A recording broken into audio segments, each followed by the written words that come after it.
नमस्कार दोस्तों, JPSC JSSC के वीडियो सीरीज में अगले वीडियो लेक्चर में आप सबों का स्वागत है। आज हम शुरू करेंगे या आज हम डिस्कस करेंगे प्रमुख पाषाणकालीन स्थल जो कि झारखंड में अवस्थित हैं, उनकी अवस्थिति और वहां से क्या क्या प्राप्त हुए हैं। इससे पहले मैं आपको बता दूं कि इतिहासकारों के द्वारा इतिहास को विभिन्न कालखंडों के माध्यम से वर्गीकृत किया गया है, जिसमें सबसे पहले आता है स्टोन एज यानी कि पाषाण काल, उसके बाद आता है ब्रोंज एज और उसके बाद आता है आयरन एज यानी कि लौह युग या लौह कालक्रम मान सकते हैं, जिसमें कि लोहे के औजारों का उपयोग होता है लोहे के आविष्कार होने के बाद। लोहे का आविष्कार या लोहे की खोज आप कह सकते हैं। चलिए, तो पाषाण काल जो है उसको पुनः पूरा पाषाण काल, मध्य पाषाण काल, नव पाषाण काल और ताम्र पाषाण काल में वर्गीकृत किया गया है। और इसी कालखंड में झारखंड के विभिन्न क्षेत्रों में झारखंड के सघन वनावरण होने के बावजूद लोग वहां पर निवास करते थे। बहुत सारे जनजातियां वहां निवास करती थी। उनके द्वारा विभिन्न प्रकार के हथियारों और विभिन्न प्रकार के वस्तुओं का उपयोग किया जाता था। उन्हीं में से जो किसी पर्टिकुलर कालखंड में उपयोग की गई वस्तुएं हैं वो आज मॉडर्न समय में खुदाई के माध्यम से हमें प्राप्त होती हैं। इसी में झारखंड की भी बहुत सारे क्षेत्र हैं ऐसे जहां पे हमें खुदाई के माध्यम से कुछ प्राप्तियां हुई हैं। तो चलिए बिना देरी किए इसको कंटिन्यू करते हैं। तो सबसे पहले पूरा पाषाण काल है, जिसको पैलियोलिथिक एज भी कहते हैं।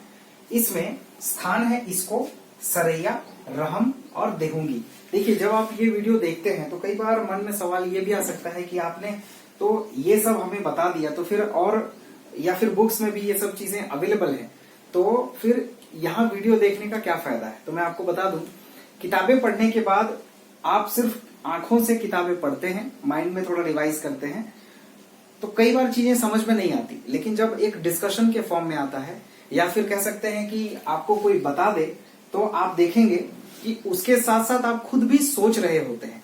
तो ये सही तरीका है पढ़ने का कि कोई आपको कुछ बताए तो आप उसको सुनिए, कान का प्रयोग देखिए, आंख का प्रयोग और मंथन करिए, है ना, जिससे आप अपने दिमाग में सोचते रहेंगे तो ज्यादा अच्छे तरीके से वो आपको समझ भी आएगी और याद भी हो जाएगा। आगे बढ़ते हैं। इसको सरैया, रहम और देहूंगी ये सभी जगहें कहाँ हैं? हजारीबाग में है, याद रखिएगा। यहाँ से क्या क्या मिली है?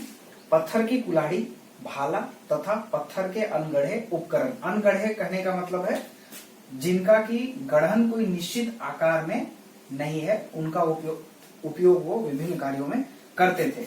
कब करते थे? पूरा पाषाण काल के लोग उस समय में करते थे।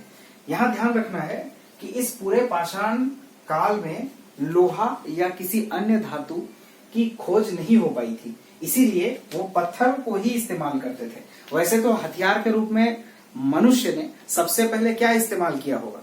तो सबसे पहले ऑब्वियसली जब उन्होंने पत्थर का भी इस्तेमाल करना शुरू नहीं किया होगा, पत्थर को हथियार के रूप में या किसी वस्तु के रूप में इस्तेमाल नहीं किया होगा, तो वो अपने नाखून और दांत का इस्तेमाल विभिन्न कार्यों के लिए करते रहे होंगे। आगे बढ़ते हैं। तो पत्थर की कुल्हाड़ी, भाला तथा पत्थर के अनगढ़े उपकरण प्राप्त हुए हैं। ये सभी क्षेत्र हैं हजारीबाग में। नेक्स्ट है मध्य पाषाण काल, जिसको कि मेसोलिथिक एज भी कहते हैं। इसमें भवनाथपुर, झारवाड़, नाथगढ़, यहाँ पर माइक्रोलिथिक उपकरण मिले हैं। अगेन यहाँ पे माइक्रोलिथिक हो सकता है समझने में समस्या हो, तो माइक्रोलिथिक, माइक्रो यानी कि छोटे छोटे, है ना, छोटे, और लिथिक पत्थर के, यानी कि आप इसको कह सकते हैं लघु पाषाण उपकरण या फिर लघु प्रस्तर उपकरण, आप इसको कह सकते हैं। इंग्लिश में माइक्रोलिथिक उपकरण कहते हैं। कई बार हिंदी इंग्लिश में कंफ्यूजन की वजह से भी क्वेश्चंस छूट जाया करते हैं, इसीलिए मैं कोशिश करता हूं कि इंग्लिश और हिंदी दोनों में आपको बाइलिंगुअल वे में बताऊं। आगे बढ़ते हैं। नव पाषाण काल यानी कि नियोलिथिक एज। नियोलिथिक एज में बुरहादी, बुरजू, बारूहातू और रारू नदी, ये रारू नदी चाईबासा के समीप का जो रारू नदी का क्षेत्र होगा या रिवर बेड होगा, वहां पर ये बात हो रही है। तो नवपाषाण काल में इन क्षेत्रों में पत्थर की सेल्ट, स्लेटी पत्थर का पॉलिशदार छेनी। स्लेटी पत्थर मतलब वो पत्थर जिससे आपने कई बार देखा होगा, जिसे सेल खड़ी कहते हैं, उससे लिखा जा सकता है ना, उसको स्लेटी पत्थर कहते हैं। स्लेटी पत्थर का पॉलिशदार छेनी, प्रस्तर चाकू, पत्थर की चाकू, और स्लेट पत्थर की छेनी। इसका मतलब है कि वो काटने, है ना, और खोदने, इन सब कार्यों में इन सभी उपकरणों का इस्तेमाल करते रहे होंगे। नेक्स्ट है ताम्रपाषाण काल।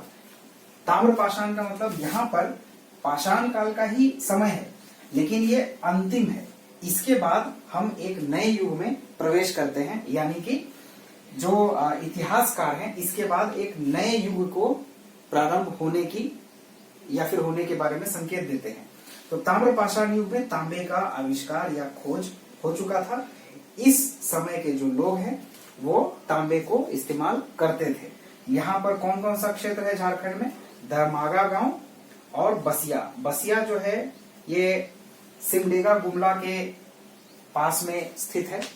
यहाँ पर तांबे की सेल्ट तथा तांबा और लोहे की आरी। आरी है, इसका मतलब लकड़ी काटने का काम यहाँ पर इससे होता रहा होगा। तांबे की कुल्हाड़ी। एक और चीज है यहाँ पर कि ताम्रपाषाण काल जरूर है, लेकिन ये जो यहाँ पर आप लोहे की आरी देख रहे हैं ये उसके बाद का है, तो इस बात को ध्यान रखेंगे। और इस क्षेत्र से लोहे की आरी प्राप्त हुई है, इसको आप यहाँ से एक्सक्लूड भी कर सकते हैं, क्योंकि जब हम लौ युग बताएंगे तो वहां पर ये इसका इस्तेमाल है। ये वास्तव में ताम्रपाषाण काल का नहीं है, ये बाद का है, लेकिन चूंकि बसिया का जिक्र हुआ है इसलिए हमने यहाँ पर इसको इंक्लूड किया है कि यहाँ से लोहे की आरी भी बरामद हुई है। इसके बाद है तांबे की कुल्हाड़ी। तो इस तरीके से ये कुछ स्थल हैं, प्रमुख पाषाणकालीन स्थल या झारखंड के प्रमुख पाषाणकालीन स्थल। इनको केवल और केवल समझने की बजाय आप इसको रट्टा मार लें, जिसको सिंपल लैंग्वेज में कहें, तो आप वो ज्यादा आसान होगा और अच्छा भी होगा। क्योंकि देखिए पाषाणकालीन जो समय था उसमें झारखंड में भी कुछ ना कुछ एक्टिविटीज हो रही थी, तो उसको आपको जानना ही चाहिए। जेपीएससी और जेएसएससी दोनों के लिए इसमें से सवाल बनने की संभावना है। तो चलिए इस वीडियो में इतना ही। धन्यवाद।